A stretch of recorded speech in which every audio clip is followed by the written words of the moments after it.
Hello दोस्तों, welcome to our channel. तो जैसा कि सब लोगों को पता है, जिस दिन से एनटीपीसी का रिजल्ट आया है, बहुत सारे स्टूडेंट्स का जो रिजल्ट नहीं हुआ है उन लोगों का रुख हो गया है ग्रुप डी की ओर। और इस टाइम पे आप लोगों को अगर सही सोर्सेज की जानकारी नहीं है, आप लोगों को अगर ये नहीं पता है कि कहां से पढ़ के क्या चीज पढ़ें जिससे कि हम बड़ी आसानी से सिलेक्शन ले लें, तब आप लोग इधर उधर भटकते रह जाओगे और सिलेक्शन नहीं होगा। और ये 30 डेज आप लोगों के लिए बिल्कुल रद्दी है, मतलब इसमें आप कुछ भी नहीं कर पाओगे।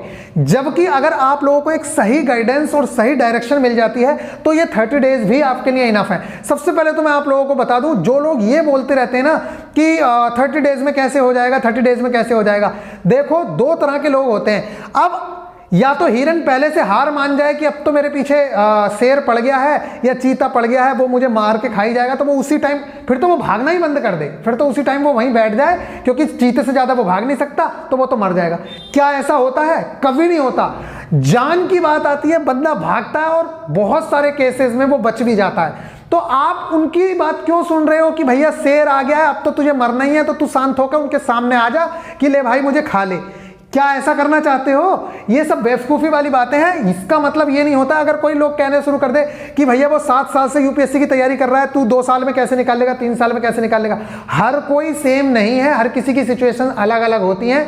मैं आप लोगों को बता रहा हूं, जो ये आईटीआई 12th पीसीएम से डिप्लोमा, बीटेक और बीएससी वाले स्टूडेंट्स हैं, उन लोगों के लिए बहुत बड़ी बात नहीं है। क्योंकि जो बच्चा बीएससी कर रहा है, जो बच्चा डिप्लोमा में एंट्रेंस एग्जाम देके गया, अरे यार डिप्लोमा में एंट्रेंस एग्जाम देके जब जाता है ना, वो उस टाइम पे भी वो साइंस और मैथ्स का टेस्ट देके जाता है, और वो मैथ्स और साइंस का लेवल ग्रुप डी के लेवल से अच्छा होता है बल्कि। ठीक है, इसलिए मैं आप लोगों से कह रहा हूं कि आप बिल्कुल भी घबराइए मत। अगर आपके पास लिमिटेड सोर्सेज हैं इस टाइम पे और आपको सही सोर्सेज की जानकारी है, तो आप बहुत ही आसानी से सिलेक्शन ले सकते हैं। इस चीज की तो टेंशन ही मत लो कि 30 डेज में हो जाएगा नहीं हो जाएगा। 30 डेज में क्या से क्या हो जाता है यार। आप लोग तो ये सोच रहे हो ग्रुप डी का एग्जाम, अरे यार 10th भी की है ना किसी आदमी ने सही से, अब जब आपने की ही नहीं है तो मैं क्या कर सकता हूं। आप सबको अपनी तरह मत समझो। कुछ लड़के ऐसे हैं कि 30 डेज में कैसे हो जाएगा, मतलब और बहस करते हैं। क्या तुमने सबको अपनी जैसे समझ रखा है? बहुत सारे स्टूडेंट्स ऐसे हैं जो 10th भी इतने अच्छे से कर रखे होते हैं, 12th इतने अच्छे से कर रखे होते हैं कि अगर वो 1 हफ्ता रीडिंग मार लें साइंस की तो उनकी साइंस कवर हो जाएगी। अगर वो 1 हफ्ता सारे फॉर्मूलाज देख लें तो उनकी साइंस मैथ्स कवर हो जाएगा। तो जिस बच्चे के 50 नंबर ऐसे कवर हो गए और 30 मार्क्स की साइंस, जब वो कंपटीशन में है, पिछले 1.5-2 साल से तुम कंपटीशन की तैयारी कर रहे हो, तैयारी नहीं की तो आपकी मर्जी है ना, वो आपने नहीं की। अब आपको अगर कोई बंदा मोटिवेट करने के लिए, आपको अगर सही सोर्सेज की जानकारी देने के लिए आ रहा है, तो आपका ये मतलब नहीं है कि उस बंदे को तुम उल्टा सीधा बोलो। आपने नहीं की तो वो आपकी गलती है ना। मैं तो बस ये कहना चाह रहा हूं कि इन 30 डेज में भी सिलेक्शन लिया जा सकता है। किन सोर्सेज को अपना है, चलिए उन बात करते हैं।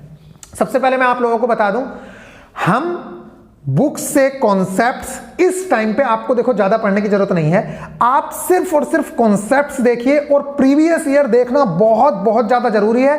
मैं आप लोगों को बता दूं, कोई भी कंपनी पेपर कराएगी ना, वो टीसीएस का रेफरेंस लेगी ही लेगी। टीसीएस ने इतने सारे टेस्ट बना रखे हैं, वो अपनी तरफ से इतनी ज्यादा मेहनत नहीं करेगी। सारे के सारे क्वेश्चंस वहीं से उठ के आएंगे, बस 5-10 क्वेश्चंस इधर उधर करेंगे वो। और हर कंपनी कुछ ना कुछ नए क्वेश्चंस डालती है, तो उनके चक्कर में ज्यादा नहीं रहना है। क्योंकि आप लोगों ने भी देखा, ट्रायंगुलर नंबर का पहले किसी ने नाम भी नहीं सुना होता था, लेकिन टीसीएस ने ट्रायंगुलर नंबर से क्वेश्चंस पूछे। पूर्व धारणा से रिलेटेड क्वेश्चन नहीं आते थे, लेकिन टीसीएस ने पूछना शुरू किए, यूपी पुलिस में भी पूछे। तो ऐसे 1-2 टॉपिक इधर उधर आ सकते हैं, तो उनसे आपसे लड़ने के लिए तैयार रहना है। आप इस चीज की टेंशन मत लीजिए। फिलहाल आप लोगों को क्या क्या सोर्सेज फॉलो करने हैं उस पर बात करते हैं। देखो, अगर किसी को बुरा लगता है उसे 30 दिन में नहीं होगा, तो वो जाके घर बैठे, तो उससे कह कौन रहा है भाई कि तू तैयारी कर। मैं तो उन लोगों के लिए आया हूं जिन लोगों को अभी चाहिए कि गाइडेंस मिल जाए और हम सिलेक्शन ले लें।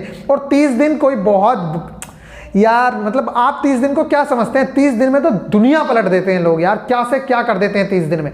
युद्ध जीत जाते हैं, युद्ध पूरी प्लानिंग के साथ। ये तो साला एग्जाम है और ग्रुप डी लेवल 1 का एग्जाम है, ठीक है? इससे ज्यादा इतना हुआ मत बनाओ। आप कुछ लड़कों ने तो पता नहीं ऐसे समझते हैं जैसे हम तो बेवकूफ हैं, मतलब हमने तो कोई एग्जाम क्लियर ही नहीं किया, हमें तो पता ही नहीं है कि कट ऑफ कितनी जाएगी, क्या होगा। क्योंकि हम तो क्या है, पैसा दे के आ रखे हैं, है ना। आपको तो ये लग रहा होगा ना कि हम तो बेवकूफ हैं, ऐसे ही उठ के आ गए। अरे भैया, आपके साथ से ही आपके एग्जाम को फाइट करके यहां तक बैठे हैं, ठीक है? इतना ज्यादा चूतिया मत समझो। और जो लड़के कह रहे हैं ना कि एनटीपीसी का और ग्रुप डी का बहुत अलग बहुत अलग लेवल है और उनकी बहुत अलग सिचुएशंस है, लेकिन जानना कुछ है नहीं, खाली बोलते रहना है। तो सुनते रहो, उनकी बातें सुनो। जिस बच्चे को लगता है कि नहीं होगा वो घर जाए। मैं नहीं कह रहा कि उससे सिलेक्शन लेना है तो ये ले ले भाई, नहीं होगा। मैं कह रहा हूं नहीं होगा भाई सिलेक्शन, 30 दिन में जाओ। क्यों ना पढ़े फिर? जब 1 साल था, 2 साल था तो पढ़े क्यों नहीं? अब 30 दिन की क्यों देख रहे हो फिर वीडियो? ये सिर्फ उन लड़कों के लिए बोल रहा हूं जिन लोगों को ये लगता है कि 30 दिन में कुछ नहीं होने वाला। चलिए अब यहां देखते हैं, मैं बात करता हूं मैथ्स की। देखो मैथ्स में किसी भी चीज में इस टाइम पे आपके पास एक तो हर किसी सब्जेक्ट का मतलब आपके पास हार्ड कॉपी में सिलेबस होना बहुत ज्यादा जरूरी है। सब लोगों के पास हार्ड कॉपी में सिलेबस होना चाहिए। उसका रीजन ये है कि इस टाइम मार्क्स ओरिएंटेड पढ़ाई करनी है। मार्क्स ओरिएंटेड का मतलब ये है कि अगर आपको पता है कि टाइम एंड वर्क और पाइप एंड सिस्टम से 4 नंबर के क्वेश्चन आएंगे, 3 नंबर के क्वेश्चन आएंगे, तो सबसे पहले उन चैप्टर्स को कवर कर लो जिन्हें बहुत अच्छे से आप कवर कर सकते हो। मीन मोड मीन यहां से 2 नंबर के क्वेश्चन देखने को मिल जाएंगे, बार ग्राफ से 3 से 4 नंबर के क्वेश्चंस देखने को मिल जाएंगे। स्ट्रेटेजी की जो वीडियो है वो आएगी, और मैं आप लोगों को बता दूं न्यू स्टूडेंट्स के लिए सौगात लेके आ रहे हैं। आज इवनिंग में ही शायद आपको वीडियो मिल जाएगी कि न्यू स्टूडेंट्स के लिए क्या सौगात आने वाली है। 30 डेज में आप लोगों के सिलेबस कवर कराने के लिए पूरी कोशिश की जाएगी। गारंटी वारंटी तो नहीं दे रहे हैं, लेकिन कोशिश की जाएगी कि आपका सिलेबस कवर हो जाए, ठीक है। बाकी मुझे ऐसा नहीं है कि आपने बहुत कुछ दे दिया है कि मुझसे तुम मुझ पर अकड़ अकड़ के दिखाओगे। मैं तो आपके साथ लगा हुआ हूं बस गाइड करने के लिए, ठीक है। किसी से जाके पूछना जिसका सिलेक्शन हो रखा है, एक बात ना बताएगा आपको।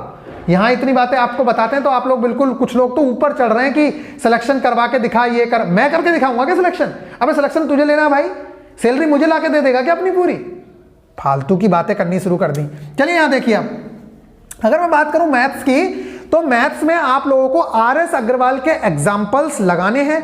प्लस मैं आप लोगों को बुक सजेस्ट कर रहा हूं, आप देख लीजिएगा यहाँ पे, ये हमारी RS अग्रवाल की बुक है। मेरे पास पुरानी वाली है, किसी के पास अगर लाल वाली बुक है तो वो जरूर से जरूर लगाए, वो अच्छी बुक है, कोई दिक्कत नहीं है। इंग्लिश में भी आती है, हिंदी में भी आती है। इसके एग्जाम्पल 10 से 15 हर चैप्टर के होंगे, आपको लगाने ही लगाने हैं, ठीक है। इसके बाद मैं बात करूंगा, ये इंग्लिश मीडियम की बुक है, ये हिंदी मीडियम की बुक है। छोटी छोटी बुक है, देख सकते हैं आप यहाँ पे, ठीक है। इस बुक में अब मैं आप इस बुक में तो देखो टू द पॉइंट कंटेंट है, सिर्फ ग्रुप डी के ही क्वेश्चन है। तो इंग्लिश मीडियम को तो कोई परेशानी है नहीं, वो जरूर से जरूर लेके और इससे क्वेश्चन लगा सकता है। लालच करने की जरूरत नहीं है, क्योंकि इस टाइम के आपके 100-200 रुपए आपको पूरी जिंदगी भर 35-40 हजार रुपए से ज्यादा दिलवाते रहेंगे हर महीना, ठीक है। तो अगर किसी के पास बुक नहीं है तो वो जरूर से जरूर ले, और इसके टेस्ट लगाना, इसमें जो क्वेश्चंस दे रखे हैं आपको एग्जांपल करने हैं और फिर प्रीवियस ईयर लगाना है, बस। इसके अलावा आपको कुछ नहीं करना। बात करता हूं हिंदी मीडियम की, तो इसमें क्वेश्चंस एनटीपीसी वगैरह के दे रखे हैं, जेई के दे रखे हैं, आपको करने की जरूरत नहीं है। आपसे मैं एक ही बात कहूंगा, RS अग्रवाल के एग्जांपल लगाने के बाद प्लीज आप लोग सिर्फ और सिर्फ इस बुक से ग्रुप डी और ALP के इसलिए कहता हूं मैं क्योंकि ALP ITI लेवल का एग्जाम है, उसका भी लेवल ग्रुप डी जैसा ही रहता है प्री का। तो उसके जो मैथ्स में क्वेश्चन आए हैं वो वाले क्वेश्चंस और अपने ग्रुप डी के क्वेश्चंस लगाएं। इसके अलावा आपको ज्यादा क्वेश्चन लगाने की जरूरत नहीं है। अगर एक चैप्टर की बात करें तो एक चैप्टर में आपको इसमें 150 क्वेश्चन मिल जाएंगे, 200 क्वेश्चन मिल जाएंगे, लेकिन आपको 150-200 नहीं लगाने हैं। आपको सिर्फ अपने 20 से 25 क्वेश्चन अपने प्रीवियस ईयर वाले लगाने हैं। 20 से 25 क्वेश्चन वो वाले और 10 से 15 एग्जाम्पल, बस। इससे ज्यादा करोगे तो आप लोग फंसे के फंसे रह जाओगे। बाकी आपकी मर्जी है, मैं ज्यादा नहीं बोलूंगा। फिलहाल मैंने बता दिया आप लोगों को, आप ये बुक प्रेफर कर सकते हो। इसके अलावा अगर आपके पास कोई भी बुक है, चाहे यूथ की है चाहे जो भी है, उस बुक में से ये ध्यान रखना कि आपको लिमिटेड पढ़ना है, अपने एग्जाम के ही क्वेश्चंस लगाने। 2018 वाले आपके लिए मोस्ट इंपोर्टेंट है। चलिए मैं बात करता हूं साइंस की। तो साइंस में हमारे पास बहुत सारी बुक्स होती हैं, बहुत सारी। उसमें मैं आप लोगों को कहूंगा कि भैया 9th की और 10th की NCERT के 4-4 चैप्टर हैं। 4 चैप्टर फिजिक्स के, 4 केमिस्ट्री के 9th में, और इसी तरीके से 4-5 चैप्टर आप लोगों को फिजिक्स के और केमिस्ट्री के 10th में मिलेंगे। उनको जरूर से जरूर पढ़ लेना, क्योंकि सिलेबस में लिखा हुआ है CBSE क्लास 10th NCERT, इसलिए आप लोगों को NCERT फॉलो करना जरूरी है। एज इट इज क्वेश्चन उठ के आएंगे यहां से, मैं बता रहा हूं आप लोगों को। तो ये रही 10th की NCERT, इसी तरीके से 9th की NCERT है। चैप्टर देख लो, चाहे कहीं से भी ले लेना, लेकिन ये चैप्टर सेम होने चाहिए। इंग्लिश में भी आती है, हिंदी में भी आती है, PDF भी मिल जाएगी, लेकिन PDF से पढ़ने का कोई फायदा नहीं है। आपके पास बुक होनी चाहिए। और इस बुक को पढ़ने से पहले मैं आप लोगों से ये कहूंगा कि प्लीज आप किसी का भी एक रेफरेंस ले लेना लेक्चर का। जैसे आप यहां से पहला चैप्टर पढ़ना शुरू करो, मानो पहले 9th से ही शुरू करना। अगर आपने पहला चैप्टर पढ़ना शुरू किया रासायनिक अभिक्रियाएं, तो पहले YouTube पे सर्च कर दो class 10th NCERT chapter number 1। जैसे ही आप देखेंगे तो वहां पे बहुत सारी वीडियो मिलेंगी, किसी एक की वीडियो देखो 1 घंटे की। फिर उसके बाद आप लोग यहां पे रीडिंग मान लो, 15 से 20 मिनट में इसमें रीडिंग हो जाएगी, और जो मोस्ट इंपॉर्टेंट है वो आपको पता चल जाएगा। मैं भी बताता रहता हूं और मैं आप लोगों को बता दूंगा। अब इसके बाद जो कुछ लोगों के पास है बुक्स, जैसे खान सर की बुक है, और एस के झा सर की बुक है, बहुत सारी अलग अलग बुक्स हैं। तो मैं आप लोगों से रिक्वेस्ट करूंगा, स्पीडी अगर बुक है किसी के पास तो इस बुक की थ्योरी जरूर पढ़ें, क्योंकि इस बुक की थ्योरी इंपॉर्टेंट है। आपको प्रैक्टिस सेट लगाने की जरूरत नहीं है, इस बुक की थ्योरी इंपॉर्टेंट है, तो थ्योरी वाला पोर्शन जरूर से जरूर कर लें अगर करना है तो। अदरवाइज एनसीईआरटी से फिजिक्स और केमिस्ट्री कंप्लीट करनी है। बात करता हूं बायो की, तो एनसीईआरटी से बायो नहीं आती है, इसलिए बायो के मैं लेक्चर सजेस्ट करूंगा आप लोगों को, आप वहां से लेक्चर देखिएगा। आप लोगों के लिए एक नई सौगात लेके आ रहे हैं, मतलब वहां पे आप लोगों को पूरी गाइडेंस दे दी जाएगी और आप 30 डेज में सिलेबस कवर करने की कोशिश करना, मैं आपके साथ हूं। बाकी आपने मुझे कुछ दे नहीं रखा है कि मुझ पे आप अकड़ दिखाओगे, हेल्प कर रहा हूं आप लोगों की, तो उस तरीके से आप लोग हेल्प लेते रहिए बस, ठीक है। मुझ पे रोब जमाने की जरूरत नहीं है, ठीक है। तो बस ये हो गई बात। इस बुक का मैंने आप लोगों को बताया, इस बुक में जो थ्योरी है, जैसे जीव विज्ञान के 4 पेजेस हैं, फिजिक्स के 4 पेजेस हैं, तो वो वाले आप लोगों को कवर करने हैं, जो ये वाली थ्योरी है। आपको प्रैक्टिस सेट नहीं करने हैं इसके, ठीक है। इतनी चीज आप लोगों को करनी है। ये रहा बायो के लेक्चर्स मैं सजेस्ट करूंगा, उसमें सिर्फ ह्यूमन वाला पोर्शन आप लोगों के लिए इंपॉर्टेंट रहेगा, वो वाली चीज आपको करनी है। तो गाइस बात करते हैं रीजनिंग की, लेकिन उससे पहले मैं आप लोगों को ये बता दूं कि ये वीडियो सिर्फ बुक्स के बारे में है। अभी एक वीडियो आनी है स्ट्रैटेजी पर रिलेटेड कि कैसी स्ट्रैटेजी होनी चाहिए आप लोगों की, और उस वीडियो में मैं बहुत इन डेप्थ आप लोगों को बताऊंगा कि आप किस तरीके से बहुत ही आसानी से इन दिनों, यार देखो घबराओ मत, इतना ज़्यादा भी सिलेबस नहीं है। 2 तरीके के लोग हैं, एक आपको डिमोटिवेट करेंगे, एक बंदा आपके सामने मोटिवेट करने के लिए खड़ा है। शेर के सामने दम तोड़ देने से अच्छा है कि मेहनत करो, भागो, क्या परा बची जाओ, और बहुत चांसेस हैं कि सिलेक्शन ले लोगे। कोई बेवकूफ़ नहीं हो आप, आपने पहले से कंपटीशन की तैयारी की है, कोई लल्ला नहीं हो कि भैया बिल्कुल उठा के आपको जीरो से पढ़ाना पड़ रहा है। अरे इतने दिन से कंपटीशन की तैयारी कर ही रहे हो ना, कहीं ना कहीं पढ़ ही रहे हो ना, थोड़ी सी गाइडेंस की जरूरत है। और मैं आप लोगों से कहूंगा, जिन लोगों के सिलेबस में कोई भी चीज़ अगर पहले से कवर कर रखी है, आपने पढ़ रखी है, आपने नोट्स उठाओ, उसे पढ़ो। बार बार यूट्यूब पर भटकोगे तो ऐसे ही भटकते रहोगे। मैं आप लोगों को बता रहा हूँ, अभी इस टाइम पे अपने नोट्स बुक्स को देखना शुरू करो, ज़्यादा यूट्यूब के चक्कर में मत पढ़ो। जितनी चीजें हैं, एक बार अगर कहीं YouTube से लेक्चर देख लिया तो उसके बाद आपको अपने नोट्स से पढ़ना है, बार बार वो YouTube पे लेक्चर नहीं देखना है। चलिए बात करता हूं रीजनिंग की। रीजनिंग में अगर इंग्लिश मीडियम वाले हो तो आपके लिए बेनिफिशियल है सबसे ज्यादा। कहां गई वो बुक?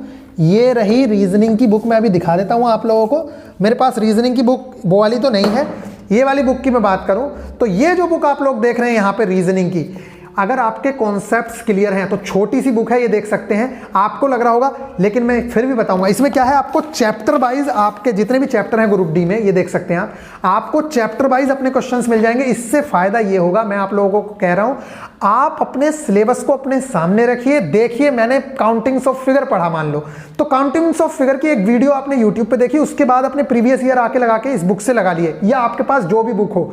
लेकिन प्रीवियस ईयर में ध्यान रखना 2018 के क्वेश्चन आपके लिए इंपॉर्टेंट है।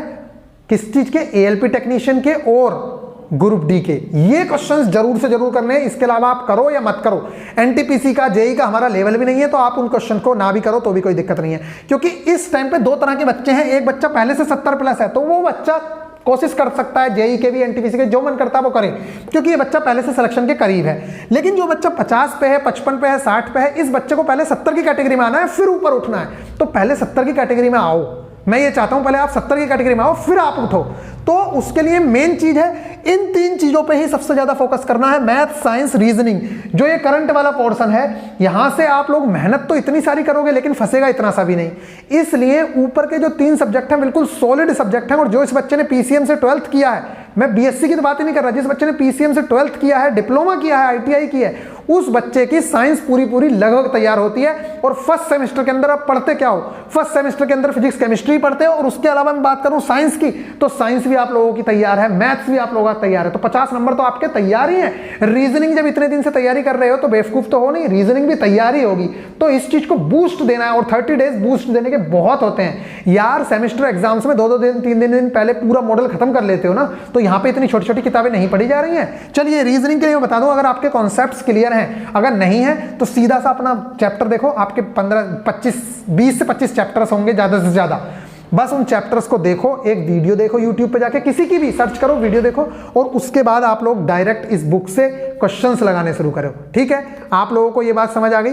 इसके बाद आप लोगों को क्या करना है, जैसे आप लोग, ये इंग्लिश में भी बुक आती है, इंग्लिश में जो बुक है वो तो और भी ज्यादा अच्छी है, क्योंकि उसमें ग्रुप डी ही है सिर्फ। जैसे ये मैथ्स की बुक है, उसमें छोटी सी बुक है, देखो इतनी ही छोटी उसकी बुक है। तो गाइस आई होप कि आप लोग ये वाली चीजें समझ गए। अब बात करते हैं करंट अफेयर्स की। करंट अफेयर्स के लिए क्या करना है, तो मैं सबसे पहले तो आप लोगों को बता रहा हूं कि जो भी बच्चा इस टाइम पे 50 50-60 की कैटेगरी में है, उससे मेरी हाथ जोड़ के रिक्वेस्ट है कि भैया आप करंट अफेयर्स पे ज़्यादा घुसो मत, क्योंकि वहां पे इतना पढ़ोगे तब इतना सा फंसेगा। जबकि साइंस, रीजनिंग और मैथ्स ऐसे सब्जेक्ट हैं जितना पढ़ोगे वहां से आने के चांसेस है, क्योंकि वहां का सिलेबस जो है निश्चित है।